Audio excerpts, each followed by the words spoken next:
عبادت میں تین چیز ضروری ہے، یہ سمجھیے پہلے۔ عبادت کے لیے تین چیز ضروری ہے، کیا کیا؟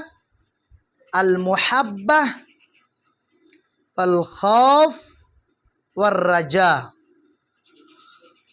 المحبہ والخوف والرجاء۔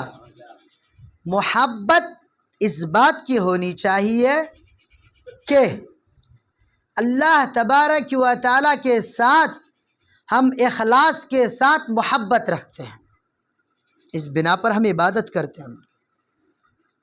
اس کے بعد کیا بولیں؟ الخوف، اس خوف سے کہ اگر ہم عبادت نہ کریں تو اللہ تبارک و تعالیٰ ہم کو جہنم میں دیں گے، اس خوف سے ہم کو عبادت کرنی چاہیے۔ والرجاء، امید رکھنی چاہیے، کس بات کی امید؟